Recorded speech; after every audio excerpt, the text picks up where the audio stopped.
All right, everyone. Good afternoon. Okay, I have a couple things at the top, and then we'll get to our guest. Today, President Biden signed an executive order establishing the White House, establishing the White House Initiative on Advancing Educational Equity, Excellence, and Economic Opportunity through Hispanic Serving Institution, alongside nearly 24 champions for these institutions and Latino communities. The president also announced that today we are investing nearly $19 million to build research infrastructure for 5 HSIs. We know that these institutions make an extraordinary contribution to our nation's higher education system and shape the future of the nation, and over half of all Hispanic and Latino students attend a Hispanic serving institution. Today's announcements are part of the historic actions this administration has taken to expand economic opportunity for Latino communities. Next, 1 year ago today, President Biden issued a landmark executive order to ensure that America leads the way in seizing the promise and managing the risks of AI. The executive order directed sweeping actions to manage security risk, protect Americans' privacy, advance civil rights, and stand up for consumers and workers, and promote innovation and competition. Today, President Biden announced that federal agencies have completed on schedule each action that the executive order tasked for this past year, more than 100 in all. As President Biden has said, AI is the most consequential technology of our time. The president and the vice president will continue working to ensure that this technology is developed in a way that works for the American people. We have Chair of the Council of Economic Advisors, Jared Bernstein, with us today to talk about some recent economic news. The economy has grown 12.6% under this administration, more than any presidential term in 25 years. We have gone from the worst economic crisis since the Great Depression to the strongest economy in the world. 16 million jobs created and the lowest unemployment of any administration in 50 years. And inflation has fallen to 2.4%, the same rate as right before the pandemic, with incomes up nearly $4,000. Still, we know that there is more work to do, and we'll keep fighting to lower costs and grow the middle class. With that, Jared, I know you have more to share about this. Thank you, Karine, for inviting me back, and thanks to my CEA team for helping prepare the information I'm about to share with you. This has been a busy and quite positive data week so far, and it's not over. We learned today that real GDP rose 2.8% last quarter, largely accounted for by strong consumer spending. The quarterly PCE price index, this is the inflation measure watched most closely by the Federal Reserve, grew at an annualized rate of 1.5% last quarter. Consumer spending continues to come in strong, backed by the tailwind of a persistently tight labor market and easing inflation. Real after-tax income was up a solid 1.6% in Q3. That's more buying power and more breathing room for American households. In other words, this is another in a series of GDP reports showing the U.S. economy is growing above trend, and as the slide on my left, your left, my right, shows, is outpacing other advanced economies. This is the U.S. and you see well ahead of the pack. We also learned yesterday that consumer confidence spiked in October, up about 10% for the month, its largest monthly jump in 3.5 years.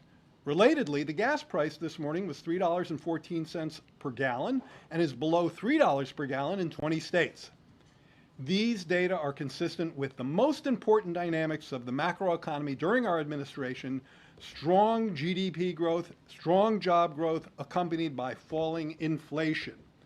In fact, as CEA has shown, real GDP is up just under 13%, as Karine said, since the president took office. And there you see that in the last bar there, since the president took office, and has consistently beat forecasters' expectation. Case in point, if we compare real GDP, where the level of real GDP is today, with the Congressional Budget Office's last pre-pandemic forecast, today's level is $9,800 higher per capita than it was expected to be.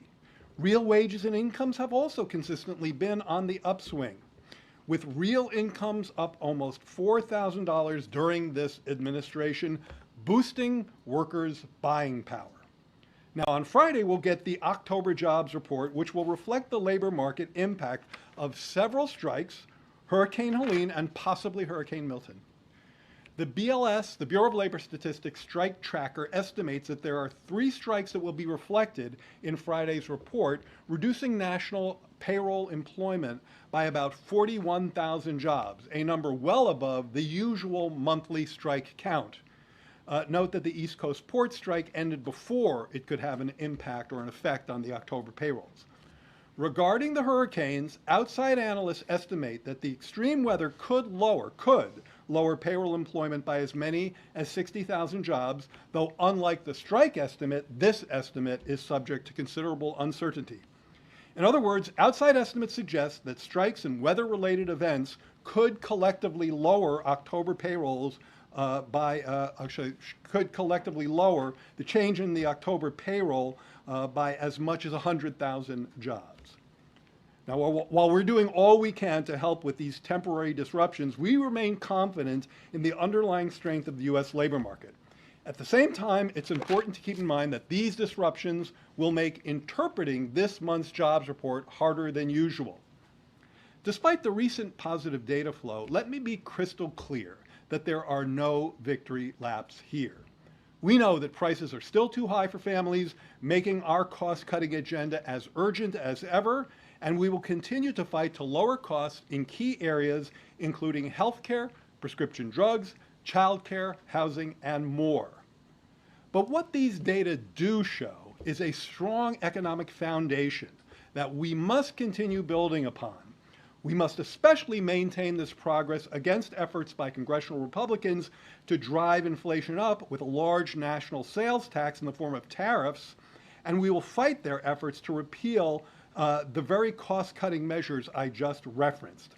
With that, I'll take your questions. Thank you. There are signs that U.S. consumer durability is due to the spending by affluent households. I was wondering if you just address how does this square with the administration's bigger message about focusing on the middle class and the poor? Is this not just what we're seeing, the wealthy doing better and the middle class staying at the same or even doing worse? Well, first of all, one thing we know, we've documented this a great deal, but there have been some newspaper articles that also have this in the past week, is that when labor markets are persistently tight, and as you heard Karine say, the unemployment rate has been at a 50-year low in terms of its average over our watch, that tends to disproportionately help the most vulnerable families. So one thing we can tell you with great certainty is that wages and incomes have grown most quickly for those in the bottom half of the income or wage scale. Now, you mentioned consumer balances. So one thing that often gets looked at this point in time is these balances and their trends without reference to income. You have to really look at debt service obligations. How much people are, what is the burden on their income when they have to service their debt? So let me share a few numbers with you. Consumer debt service ratios, okay? So this is consumer debt, servicing your consumer debt as a share of your disposable income. This is a Federal Reserve number, and the most recent data is for the second quarter of this year. In 24 Q2, the consumer debt service ratio was 5.6%. 5.6% of disposable personal income for consumers to service their debt. In the quarter before the pandemic, it was 5.8%. So it's actually a tick down. The average over the full spate of the data is just under 6%. So again, that's a measure where we're doing pretty well relative to historical trends.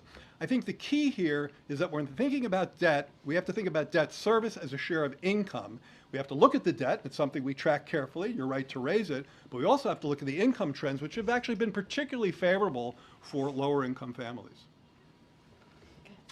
Thank you so much. So you talked about the further need to continuing to lower prices for Americans. The Vice President has talked a lot about going after corporate price gouging in groceries. So just how much is corporate price gouging to blame for inflation and the prices of groceries, and how effective would a federal ban on corporate price gouging be?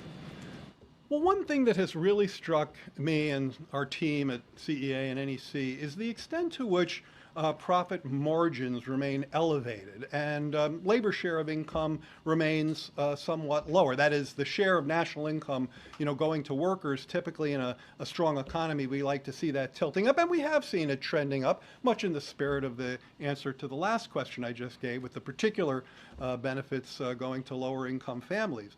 But profits are still quite elevated, and we see that particularly in the grocery sector. So I do think there's a connection between elevated profits and some of the price movements we've seen. In terms of the impact of legislation, look, I think where the Vice President is coming from there is that there are a bunch of states that already have the authority to take action against price gouging, for example, in the case of an extreme weather event. And nobody should be ripping off consumers on a bottle of water when they're in the midst of a disaster. Having that legislation at the federal level, I think that makes a lot of sense. Good on, Jared, I want to ask you about, we're in the less than a week to go before the election. I know you can't talk about the election, but can you say a few words about what you think the impact would be of the tariffs that former President Trump has has proposed in terms of the inflationary impact, and what can you do now over the next 3 months if he were to win the election to secure the changes that have been made policy-wise that have allowed the kind of positive trends that you've outlined here?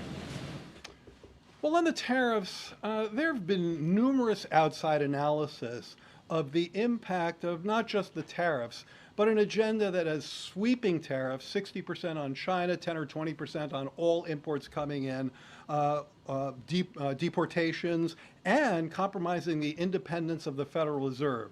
Outside analysts have correctly labeled that as a pretty toxic inflationary brew, and I very much agree with that. The first point is that I think that the consensus among the at least economics community is that that is an agenda that pushes exactly the wrong way if we're trying to help households deal with price pressures, with cost pressures. But then if you then consider repealing the IRA, now you're talking about taking a direct hit on measures that are actively in place, legislative measures that are at work in the economy, lowering the cost of prescription drugs, lowering the cost of healthcare coverage, lowering the cost of insulin. Those are action items that are in the economy, helping families as we speak. To repeal those is to raise those prices. In terms of your second question was, so look, I mean, I'm not going to get into kind of the politics of what one victory would be relative to the other. As you say, I can't talk electoral politics. I do think it's important and interesting to note that the investments that this president and vice president have overseen have gone to all parts of the country and have disproportionately gone to places that have been historically left behind, places that have suffered from hollowing out by the loss of factories, by the loss of manufacturing jobs. And these places are just as likely, in fact, I believe more likely to be red than blue. And there are many representatives I've seen with all different stripes who are pretty unhappy about the idea of repealing those measures because they see them actively at work building a factory in their district. So I think it would be economic malpractice to reverse such positive developments, and I think there are members on both sides of the aisle who would agree with that. Just a quick follow-up. Would you stay on if Harris won and asked you to stay on? Yeah, I'm not going to speculate about that. Good, Kayla. Thank you, Karine. Jared, I have two questions, if I may. The first is on the overall economic agenda. You point out that economic growth has been the best of any administration since the turn of the century. You've had consistently better than expected economic data for the last 4 years, but yet Americans, by and large, don't give the administration credit for that. And in a recent poll by the Associated Press, 7 in 10 said the economy is going in the wrong direction. Why do you think that continues to be the case? Well, I said in my comments, and I've said every time I've talked, either it's from here at the podium with Karine or out there in front of the cameras, probably in interviews with you as well, Kayla, that prices are still too high for too many people, for too many products, too many households. And that's why our cost-cutting agenda is as urgent today as it was yesterday or before we got any of these reports. There's no economic report that is going to make any of us say, oh, well, we don't have to worry about that anymore in terms of cutting the cost of drugs or health care or health coverage or housing or child care. I mean, those are serious structural issues where we have an affordability shortfall in housing and child care, and the president and vice president have robust plans to go after them. We need Congress to work with us on that. And in my view, that is nothing like a red or a blue issue. You cannot find a state in this country that doesn't need more affordable housing and more affordable child care. And I think you'd be pretty hard-pressed to find plans that are more robust than the ones we've articulated to add to the supply of affordable housing and add to the supply of affordable child care. So we just need to roll up our sleeves and work together on those issues on behalf of the American people. At the same time, I did mention that consumer confidence spiked in October. I don't want to over-torque on 1 month, but we do see an upward trend. And I think that upward trend, while it's not where we want it to be, it's moving in the right direction. That's what I mean when I say building on the foundation we have. I think that upward trend in consumer confidence, in sentiment, while not where we want it to be, our work is not done, is telling us that easing inflation, strong growth, a solid job market, and real wage and income gains are helping to reach American households, but our work isn't done. You just mentioned the difference in the ideologies and the platforms of the two candidates for office through the perspective of outside analysts. And I know that you can't comment specifically on the election, but given that GDP is backward-looking data that goes through just the end of September, and the fact that this election has been in a dead heat in recent weeks, I'm wondering in some of the more real-time data that you look at, if you're seeing that election uncertainty play out in any consumer or business behavior. I think that, well, here's a really arcane way of answering your question, and then I'll try to speak English.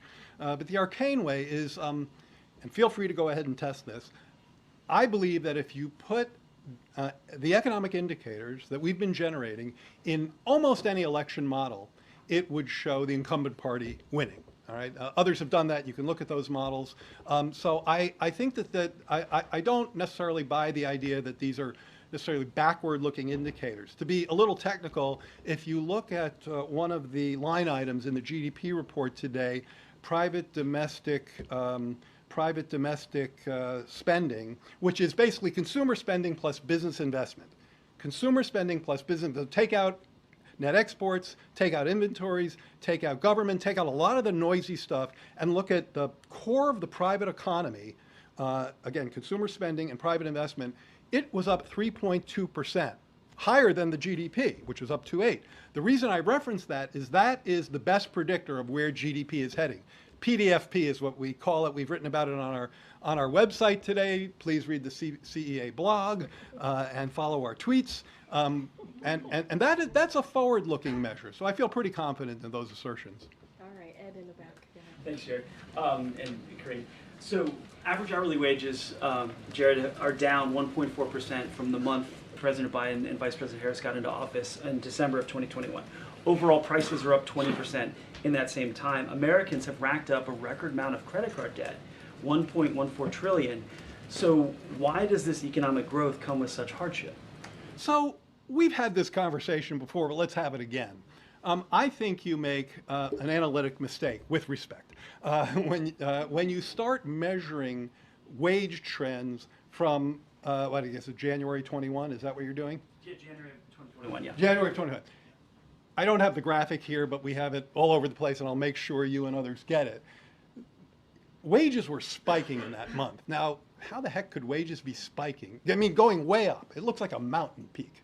How could wages be spiking in such a lousy economic month of January 21?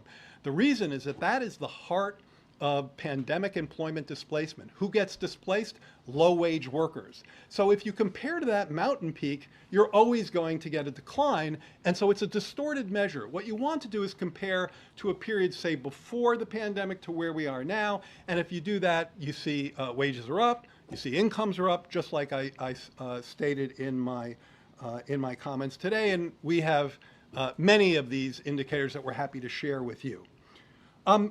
I think, again, on the consumer credit point, it's important to look not just at consumer credit, but at debt service relative to income. We do see incomes, as I've mentioned, incomes have been rising, real incomes have been rising at a good clip, and therefore people have been able to service their debt at levels that are historically pretty low. So look, it's something we have to watch. I do think one else thing that's happening, and that this may resonate with you a bit more, because it's again related to pandemic economics, which is its own weird beast. One of the things that we saw in the pandemic was that savings rates went also through the roof. People had what economists call excess savings, partly because they were spending less on services, right? They couldn't go out, and partly because of fiscal support. Well, those excess savings led to low-income people having more savings than they'd ever had before. Their FICO, their credit rates, their credit scores were going up because their savings were so uniquely high. And so there's probably also a dynamic where people are needing to adapt to a world without those excess savings. And that also probably takes a little bit of time. But it seems you talk about the servicing credit debt. That's almost treading water for a lot of families, just servicing and pushing that debt along. As long as your income is rising relative to your debt, you can service that debt. And so that's why the numbers I cited. That's not getting ahead. Well, I think if you want to look at getting ahead, so there's a couple of parts to this.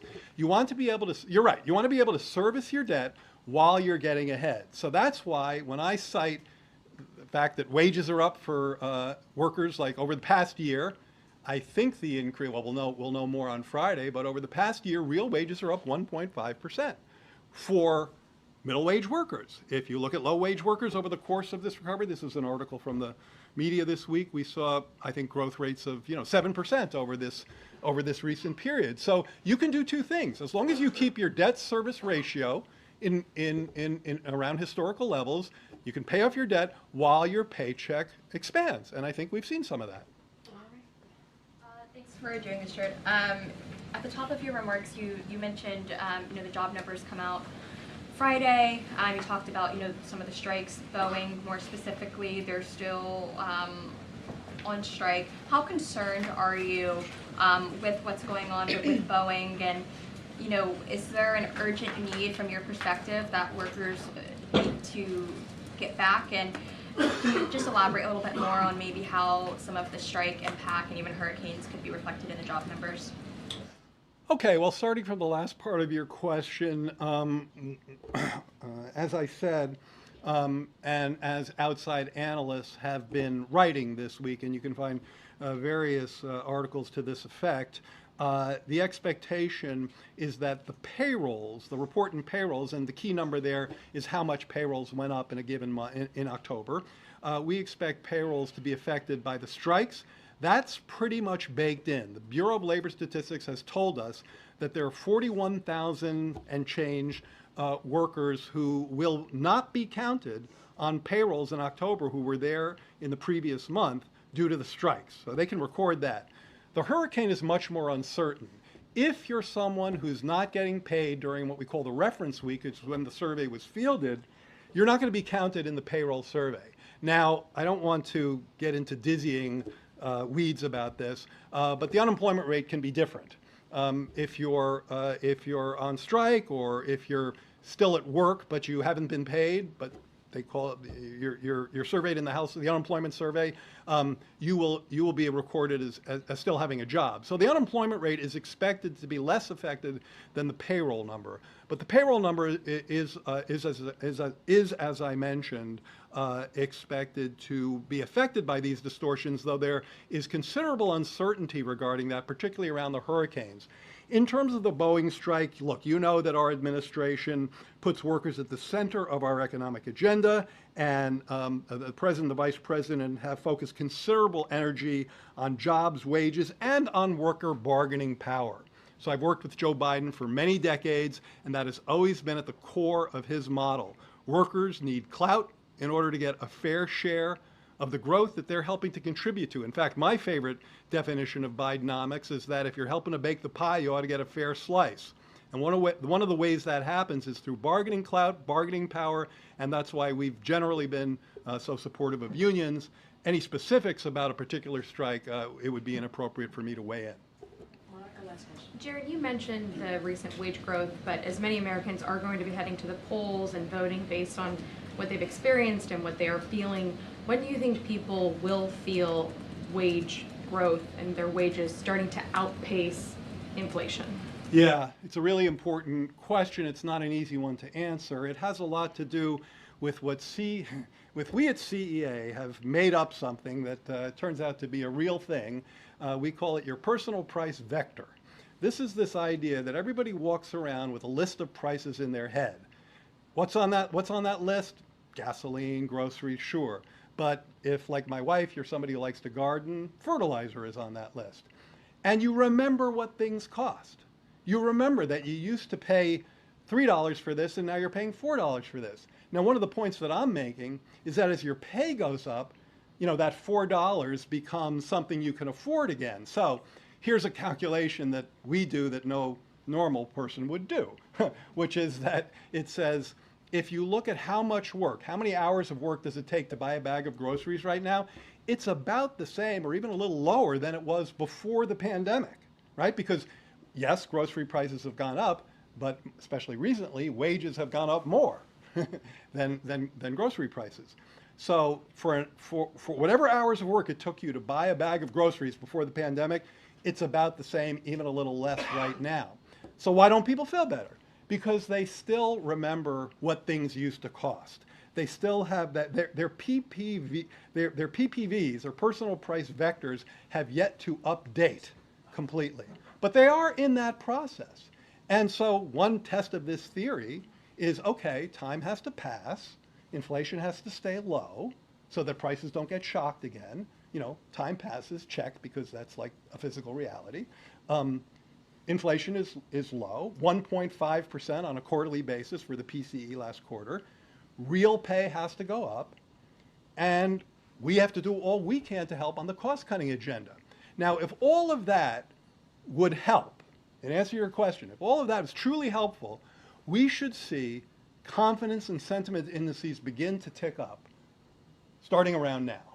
And that's exactly what we've seen. We're not back to pre-pandemic levels. Our work isn't done. But the trend is our friend. We're moving in the right direction, and we have a strong foundation to build upon and a strong policy agenda with which to build upon that foundation. Thank you. All right. Thank you so much, Chair. Appreciate it, Jared. Thank you. Thank you for coming. Okay. Let's see if I have anything else. Okay. Go ahead, Armor. Can you just address the president's comments yesterday referring to Trump supporter as garbage? And I know he's tried to clarify that he was trying to talk about what the person said. But one, I guess I want to know, does he think less of Americans who support Trump than he does of those who do not? And two, why is he using that kind of rhetoric? How is that presidential? So a couple of things. So just to clarify, he was not calling Trump supporters garbage, which is why he this is why he wanted to make sure that we put out a statement that clarified what he meant and what he was trying to say. And so just want to make that very clear for folks who are watching. And I just want to read that out to folks. So he was regarding to the comedian, and I quote, "I refer to the hateful rhetoric about Puerto Rico spewed by Trump's supporter at his Madison Square Garden rally as garbage, which is the only word I can think of to describe it. His demonization of Latinos is unconscionable. That's all I meant to say. The comments at the rally don't reflect who we are as a nation." And to your question, your other question that you asked, no, he does not view Trump supporters or anybody who supports Trump as garbage. That is not what he views. The president has said this for more than 3 years now. He has said multiple times that he is a president for all. It doesn't matter if you live in a red state. It doesn't matter if you live in a blue state. He has said this himself. I have said it on his behalf. He believes that he's a president for all. And it doesn't matter who you voted for. It doesn't matter if you voted for him or not. He's a president for all. But hateful rhetoric that he hears, and this is something that we've done many times from here, we will call that out. We will call that out. And that's what the president said. Does he have any regret for not being more, his language was not specific. It came out, if you were listening to that video. I was in the room, Amr, I was in the room. I'm sure, but if you were I'm just listening telling you that I was in the room. but if you were any sort of normal person listening to that video or looking at the clips online, you could come to the conclusion that he was calling, at minimum, this one man garbage, or not, if not all Trump supporters garbage. Should he be more? Does he regret not being more precise with his language? And does he also? I'm waiting for the question to end, but go ahead, keep going. And I apologize. Yeah, And no, the second go part ahead. of that is, does he have any regret for how this has shadowed Vice President Harris's campaign? So a couple of things there, because there's a lot that you laid out. Look, the president wanted to clarify because he understood that what he may have said he understood that what he was saying was being taken out of context. So he wanted to be very, very clear about what he was trying to say. And I just read that out once over. You all have the tweet, or the statement that's on X. If you want to read it right now, feel free to do so. And he was talking about hateful rhetoric, and we've called out hateful rhetoric from here. We have. Obviously, this hateful rhetoric was about a particular community, a community that the Puerto Rican community. They are Americans. This is a community that he respects, and he wanted to make sure he called that out. And hateful rhetoric should be called out. It should be. But at the same time, the president is a president for all. He will continue to do so. He will continue to serve for everyone. I want to step back for a second because I think this is really important. Yesterday, we went to Baltimore, Maryland. He announced a $3 billion project in Baltimore. That $3 billion project is going to help 27 states. 11 of those states have Republican governors. This is what this president cares about. Making sure that people who are in need get the assistance that they need, right? He talked about port infrastructure, and we went to Baltimore. Obviously, we know what happened a couple of months ago with one of the bridges there, $147 million for Maryland in particular. But just think about it, 27 states, 11 states are Republican governors. And we're talking about the Inflation Reduction Act, which only Democrats voted for. Republicans didn't vote for that. Republicans tried to repeal that. Let's not forget what the speaker said yesterday about ACA, wanted to repeal ACA, which would hurt millions of Americans. And so that's what the president wants to focus on, which is why he wanted to make sure he clarified what he said. But if there is hateful rhetoric that is being said about communities, Americans, communities across this country, he's going to speak out about it. And it's not the first time that he's done so. And just briefly, separately, Yeah. is Amos Hochstein and Brett McGurk headed back to the Middle East this week to try to revive ceasefire negotiations? And can you tell us anything about Bill Burns' travel as well? So a couple of things. So following Israel's response in a self-defense against Iran, senior U.S. officials are following up on a range of matters, in the region and with Israeli counterparts. Bill Burns will be in Cairo on Thursday to engage with Egyptian counterparts on bilateral matters, as well as the process to secure the release of hostages. CENTCOM Commander General Eric Kurilla is traveling to the region to discuss regional defense and will visit Israel to engage with counterparts and U.S. personnel.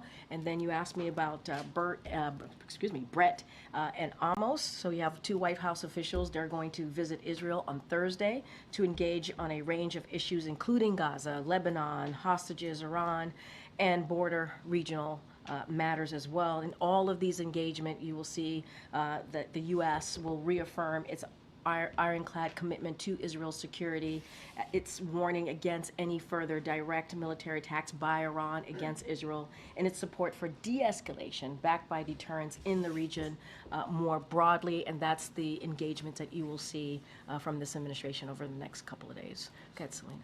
Thanks, Karine. So did President Biden make a mistake in his comments yesterday? He clarified what he said. It was very clear what he was trying to do. He was wanting to make sure that what he said was not taken out of context, and he clarified that. This isn't the first time the White House has had to defend or clarify the president's comments. Nobody's defending the president himself. This is the president himself wanted to clarify what he said. He wanted to make sure that it was not taken out of context. These are the president's words. Nobody here is defending. We are laying out what the president said himself, and he wanted to clarify that. So those comments were made as the vice president was speaking about unity at the Ellipse last night.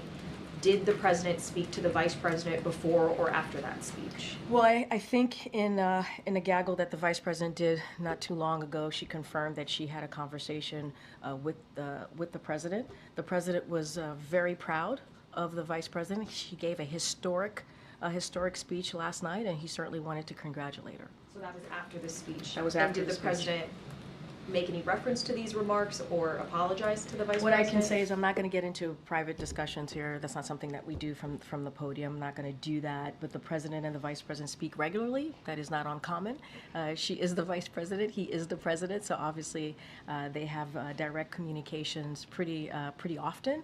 And he did have a conversation last night because he was proud of her historic speech, and he wanted to congratulate her. And again, they speak regularly. And did you or anybody else speak to the president last night to seek clarification by what he meant once realizing it was being taken out of context? I was in the room when he delivered his remarks last night and during the live stream, and what I can say is he himself wanted to make sure that there was clarity in what he was trying to say. Again, we are talking about hateful rhetoric, a hateful rhetoric that was being said. And the president wanted to be very clear. He also feels, and we've been doing this is nothing new here, for the past more than 3 years. When hateful rhetoric is being said, the president believes it's important to speak to it and call that out. And that's what the president was referring to, a particular comedian from just Saturday night. You all covered this at Madison Square Garden, who was spewing hate against the Puerto Rican community, and the president felt that he needed to say something. At the same time, he wanted to make sure that his words were not taken out of context, and so he himself wanted to make sure that a statement was put out to clarify. Okay. One more on this. Sure. Was the president reading from a script? It looked like he was reading from notes. Were those comments written out for him in some form? Okay. No, I'm sorry. Go ahead, Audrey. No, it's okay. No, finish. I want you to finish your statement. I'm sorry. It would be useful to know whether there was a prepared remark that he was reading from, and if so, whether that should have been changed, or whether he was editing. A couple of things. I'm not going to get into specific here. It's not unusual for a president or the vice president or any elected official to have notes in front of them when they're speaking to a crowd or to a group of people. That is not unusual. What I can say is the president wanted to make sure that his words were not being taken out of context, and so he wanted to clarify, and that's what you heard from the president. He was very aware, and I would say I think it's really important that you have a president that cares about clarifying what they said, and that's what you see from this president. He took it upon himself to clarify what he said, and I think that says a lot about who Joe Biden is, that he wanted to make sure it was clear that he was talking about the comedian and the hateful rhetoric that was coming from this comedian just a couple of days ago. There have been a lot of comparisons made to the Hillary Clinton remark using the word deplorables.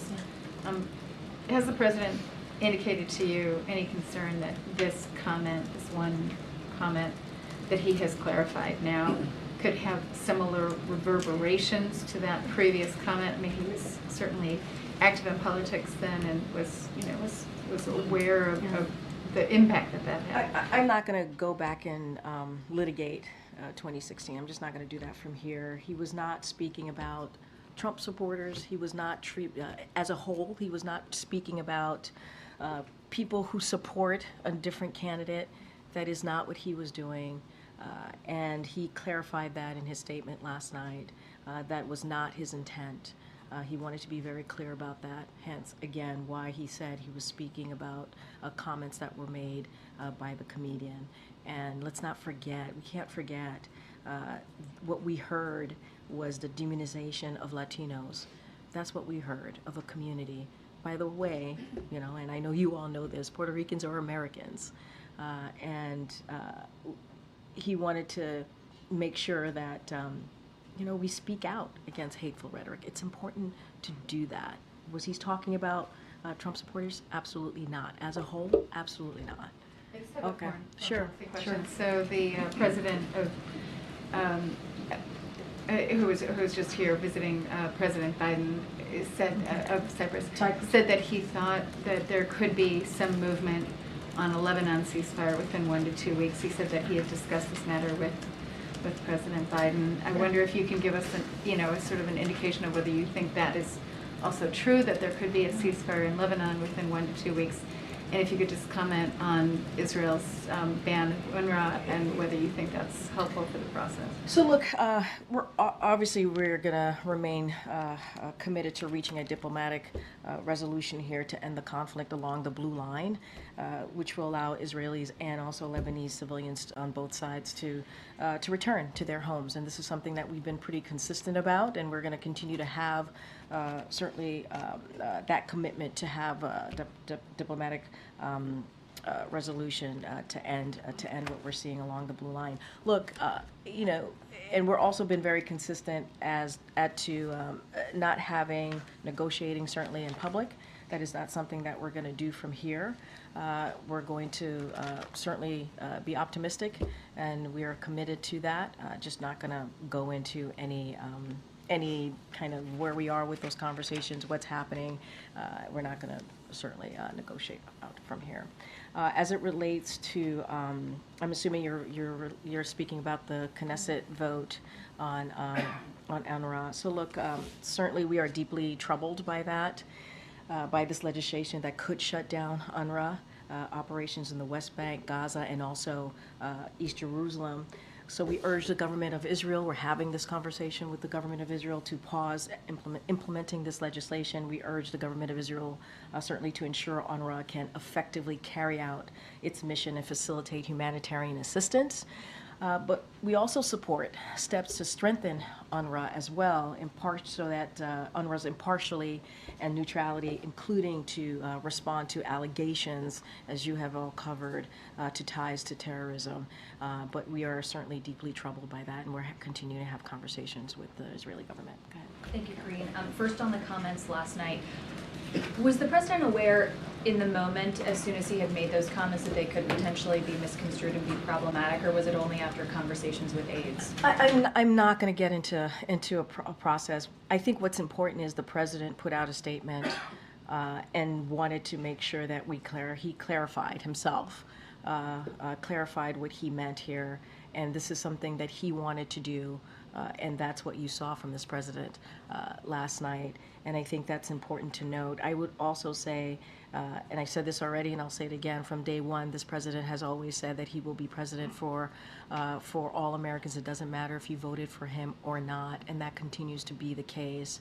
He was making a particular point, a specific point about a comedian and the hateful rhetoric that was heard by all of us on Sunday, but I'm not going to get into the back and forth. I think what's important to note is that the president himself wanted to clarify this. There have been a few times when the president has spoken off the cuff and appeared to be off message or had comments that have needed to be walked back or cleaned up. And I'm wondering, going into this final very high stakes stretch of the election, if there's going to be any changes to preparation or format for any of the final events that he's going to be participating in. The president looks forward to being out there talking to the American people. You heard me talk about yesterday and how important that was, $3 billion in port infrastructure funding that's going to make a difference in 27 states. 11 of them are red states. This is what the president cares about, to deliver for all Americans. And so that was an event, that was a great event. We talked about the $147 million that's going to, he talked about this, that's going to go to the port. And not just like dealing with infrastructure, but also creating good paying jobs, thousands of good paying jobs. And so the president's going to continue to do that. I don't have any changes to speak to from here. And you know, you saw the president in Pittsburgh just this past weekend as well. And this is more of a campaign. That was a campaign stop, so I'm going to be really mindful, but you saw him talking to laborers and union members. And they were thrilled to see him and very thankful for the work that he's done on behalf of union workers over the past 3+ years. And so that's what you're going to continue to see from the president. It doesn't matter if it's because of the election is a couple of days away. This is what he's going to go do in the next 3 months. And I think the president enjoys being out there, and nothing is going to stop him from doing that. On foreign policy, just finally, CNN is reporting, according to a high-ranking Iranian source, that Israel's recent attacks on Iran will be met with a definitive and painful response that will likely come before the election on Tuesday. What preparations does the U.S. have underway for Here's potential what I'll say. response? Iran should not respond to Israel's retaliation. They should not. If it chooses to do so, if they do, we will support Israel in defending itself. But they should not. They should not respond to Israel's retaliation. Good, Karen. Thanks. The White House had advised that the president will be heading to Pennsylvania twice at the end of this week, Philadelphia on Friday, Scranton on Saturday. Obviously, very important battleground state. First, can you talk about what he's going to be doing there at both of those stops? And second, is there any thought to not having him out on the campaign trail in a battleground state, given the criticism he's facing for the comments from last night? So look, as you just stated, it's a campaign event. I'm not going to speak to the, on Saturday, yes. So I'm not going to speak to the details of the Scranton visit. I don't have anything else to add beyond what we shared with all of you in the week ahead. I don't have any changes. I don't have anything more to advise from here. What I can say is what I kind of said with Kayla in answering her question, which is the president certainly looks forward to being out there, speaking directly to the American people, talking about what we've been able to do and deliver in the past almost 4 years of this administration. And that's what he enjoys, right? He enjoys having those direct contact, if you will, with Americans. I don't have anything to share beyond what we already announced to all of you and shared with all of you about what the next couple of days are going to look like. Give us a sense of why those two places. Did he want to go to those? I mean, they're pretty specific locations for him that he has ties Look, to. I'm going to be super careful, super mindful from here, but as you know, the president is from Scranton. He loves Scranton. We've been there a couple of times, and I think he always looks forward to going back there.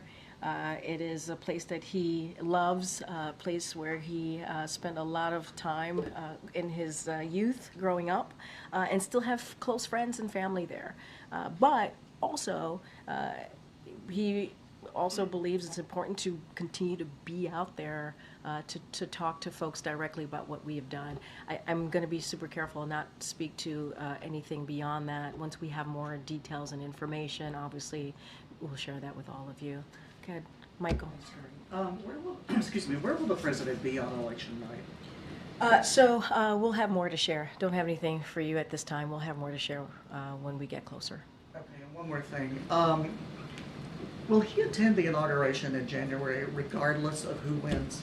I mean, this president believes in the peaceful transfer of power, and that's what you're going to see this president do, committed to the peaceful transfer of power. It's not about him. It's not about him. Yes, he will. It's not about him. It's about the American people. That's what the American people need to see. regardless of who wins, the American people, he understands this, needs to see a peaceful transfer of power, and that's what you're going to see from the president. And that's part of that, right? Attending the inauguration, being there, being part of what is regularly done, a historic kind of process. He certainly is going to partake in that. Okay, Monica. And just following up on 2 questions from my colleagues, for the sake of clarity, was the president reading from prepared remarks last night? Look, the president had certainly, it's not unusual for a president, vice president, or any elected official to have notes on what they want to say, prepared to say. I'm just not gonna get into specifics here. I think what's important to note here is the president wanted to clarify what he said. That is what is important. And for a president to do that, I think is important. And I think that shows the integrity of this president to want to make sure that, hey, I want to make really clear I was talking about the comedian and the hateful rhetoric that was coming out of his remarks on Sunday. I'm not going to get into specifics here and just leave it as that. I think what's important for the American people to note is that the president wanted to make sure that he clarified his statement and is going to continue to be a president for all. It doesn't matter if you voted for him or not. And then just second, the vice president is facing questions about his comments today. So does the president regret at all the distraction this is causing from her campaign in these final days? Here's what I'll say. Yes, the vice president spoke to this, and she said herself that the president clarified these statements. Look,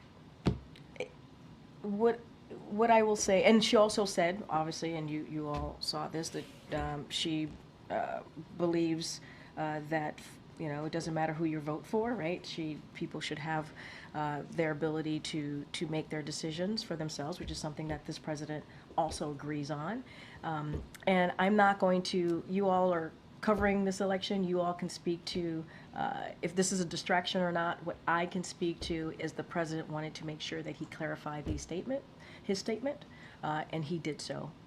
And the vice president did say today she strongly disagrees with anybody who offers criticism of people based on who they vote for and why they vote for them. Mm-hmm. Does the president view that differently? Yes, he feels the same way. He feels the same way as what she stated. But that's something that the president has been saying for some time. He has. He has been saying that it doesn't matter if you voted for him or not. He's your president.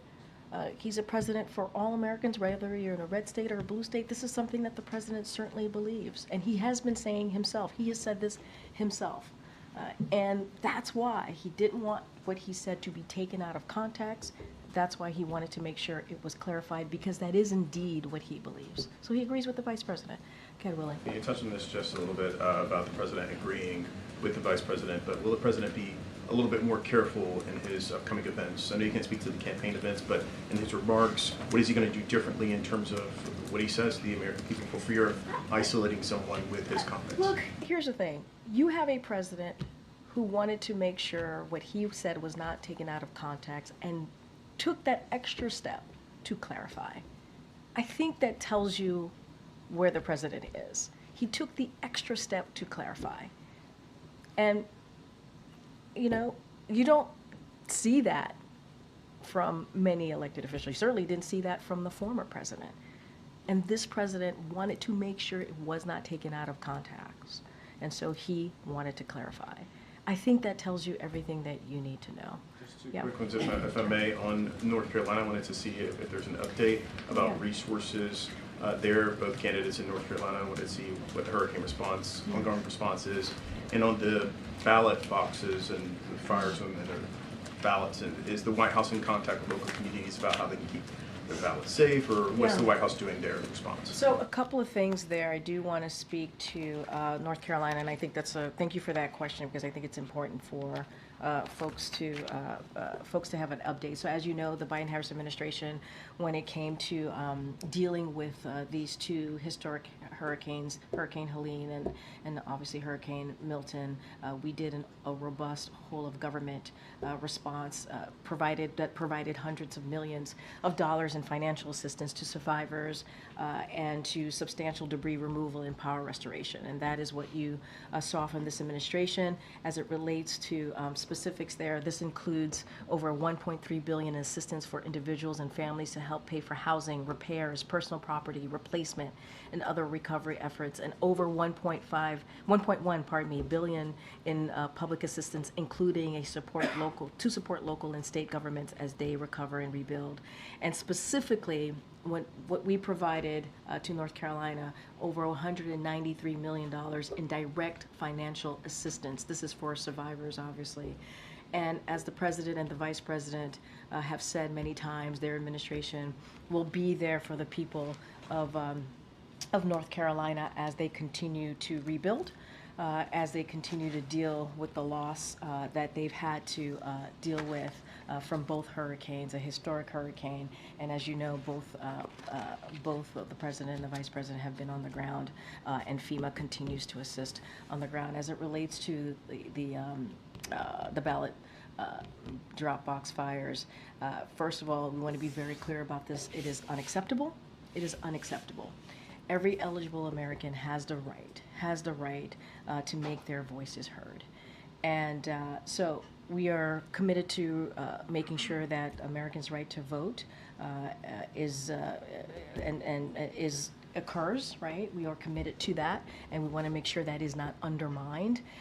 And so we're working with state officials, providing replacement ballots to those affected, and are working to protect against future incidents. That's what state officials are doing, and FBI certainly is going to investigate these incidents. So I would refer you to them specifically about the incidents, but we certainly will call that out, and it is unacceptable. Every eligible American has the right to exercise certainly their right to vote and make sure that their voice is heard. Okay, go ahead, Karen.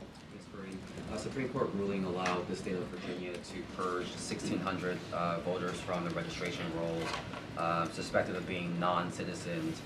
Critics argue that the ruling violates the National Voter Registration Act, which bars systematic changes to voting rolls 90 days before an election. What does the White House make of this ruling? So look, it's very similar to how I answered Willie's question, but I'll start off with this saying it is already illegal. It is already illegal for non-citizens to vote in federal elections, and it is a federal crime that is punishable by prison and fines. And again, as I stated to your colleague here, every single eligible American has the right to make sure that their voices are heard if they choose so. And so that is something that we're going to continue to make sure that that happens. And I'll just leave it as there for now. Topic. Yeah. The mother of Shanquella Robinson, the 25-year-old North Carolina woman killed in Cabo, Mexico in 2022 after a physical assault caught on video while vacationing with people she believed to be her friend. Her mother filed a wrongful death lawsuit against those 6 individuals who, and also names the State Department and FBI, accusing the agencies of negligence in their failure to extradite those involved and failure to properly investigate that case. Given that her family did have a meeting here at the White House, wonder what the White House has any reaction to that lawsuit? Yeah, I'm going to be mindful and careful here. It's an ongoing case. There's a lawsuit obviously tied into this. So what I will do is refer you to certainly the State Department and just not comment from here. Has the White House been in contact with the Robinson family outside of that one meeting last year? I would have to connect with my colleagues here. I don't have anything to share beyond that one-time connection, but I would have to connect with the team here. All right, thanks everybody. Have a good one.